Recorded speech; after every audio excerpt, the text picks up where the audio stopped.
Hello, my name is Andrew Roberts, and I'd like to take a little time and tell you about my educational and leadership philosophies, as well as some current initiatives that are being worked on at Mater Dei High School. See, one single sentence can sum up my approach to both teaching and instructional leadership. Albert Einstein said, "Education is not the learning of facts, but training the mind to think." And all students, regardless of circumstance, have the potential for educational success.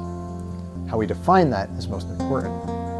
As a learning community, we need to focus on knowledge over outcome, quality work and grit over a simple grade. Teachers, admin, parents, and most of all students need to see value in the work that they are doing, not just the earned grade.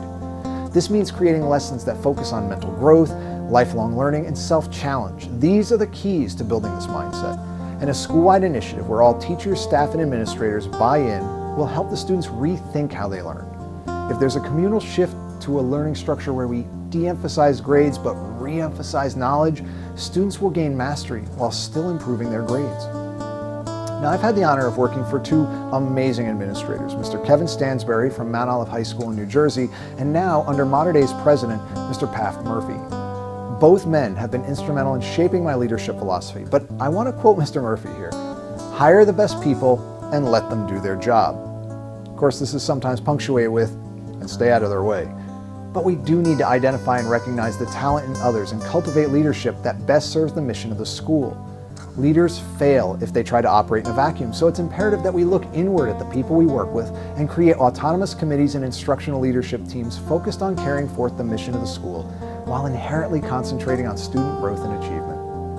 See, Mater Dei High School is a private Catholic school in Santa Ana, California. We serve over 2,100 students, and we have a strong pedigree in both sports and in academics. As a school, MD prides itself on the opportunities it provides its ethnically and socially economically diverse population, and that includes a 5% international student group.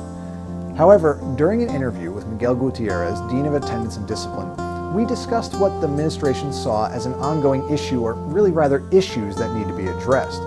In affording these students an abundance of opportunities, there remains issues with equity and engagement. These discrepancies really lie in two specific areas: students' ability to enroll in honors and advanced placement classes without prerequisites, and second, how do we best approach instructing and engaging our international students in culturally relevant ways? We currently offer 34 honors and 24 AP classes, and 63% of the student bodies enrolled. Now, this means that many students are still excluded from the rigors of these courses due to the prerequisites. So we look at the data and we see that currently a student must have a minimum GPA of 3.0, 5 or greater on the school-wide writing assessment, and an 80% or better on the pre-qualifier. This removes all circumstances, though, as to why the student may earn a lower grade in class, such as learning difficulties, language barriers, or even test anxiety. Despite the fact that this contradicts the College Board's philosophy of open enrollment, Mater Dei requires students to fulfill lower class requirements before attempting any honors or AP classes. It also runs counter to the mission of the school: education for all. But as a private school, we have the ability to tailor our curriculum to the needs of our current population. However, when we approach the rigorous classes and high-stakes testing, we must defer to the College Board's approach of open enrollment. So a committee of department chairs, administrators, and AP teachers was formed to find a suitable process that would allow students to enter the classes. Through this, a year-long study is going to be conducted comparing previous year's testing data with a piloted program that allows any student to take the qualifying exams without the prerequisites. This same committee will then assess the data at the beginning of the next year, comparing it to previous data, and determine the viability of allowing other students into the class.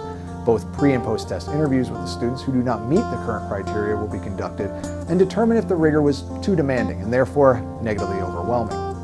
The curriculum committee will then be creating coursework over the coming years to provide a focus for the students who do not meet the prerequisites but desire an increase in academic rigor.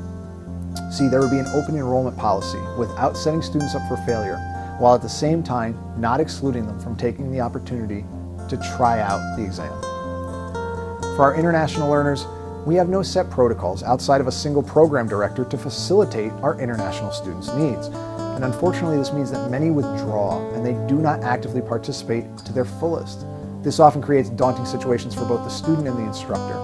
We also fail to address the specific needs of the students, and the instructors are given no training on cultural norms or language levels, or even a means to assess ELL students in an effective manner. So for our teachers, how can we better reach our international students and provide them with proper academic and culturally relevant curriculum that promotes engagement? Proper professional development is needed, and instructors can reach their international students better. An academic team of teacher leaders will begin researching and creating a full-day professional development in service that's designed to address the various social and cultural needs of our foreign students. The team, under the guidance of the international director, will then act as an in-class coaching team that will work alongside instructors on a rotating basis. Now, beyond language differences, cultural norms and backgrounds must be taught to teachers to best accommodate international students. Case in point, many Chinese students take religious classes as a requirement for the school, yet they have no concept of God since they are raised without any religion at home. This goes beyond atheism into religion as a foreign concept. Teaching world religions to students who regard the curriculum as not only foreign, but culturally irrelevant is paramount to teaching particle physics to a kindergartner. So as you may infer, this can be an issue at a Catholic school that requires 4 years of religious studies classes. Therefore, we will mentor and guide the instruction through culturally sensitive coaching based on classroom observation. Department heads will be tasked with creating departmental-specific PD that will run during PLC time so teachers can focus on the best teaching modalities to reach their international students in their particular courses. In order to best track the success of the new PD, a multi-year study will be conducted on the student success rates in the various subjects. Our international coordinator can provide previous year's data that will then be compared to students throughout their 4 years under the new program. And a team of administration and instructors led by the international coordinator will then shape and focus the PD based on the results and alter it as needed beyond the 4-year pilot. An inclusive education finds a place for all and does not select in an elitist way the beneficiaries of its efforts. The words of Pope Francis echo across the bounds of Catholic or non-Catholic, speak to the heart of the educator. Lifelong learning is not something that we preach to our students, but rather something we must actively engage in to further enhance our skills as instructional leaders. Introspection and assessment are strategic elements of continued learning, and this is of significant importance to any educational leader. Administration requires commitment at all levels to truly enhance the lives of our charges. These past few weeks have allowed me to grow as a leader, work closely with an administrative team, and even focus internally to my own department. This stepping stone to continued growth is a journey well traveled and a path I will continue walking for quite some time. I want to take this opportunity to say thank you for all of your feedback and insight. Take care.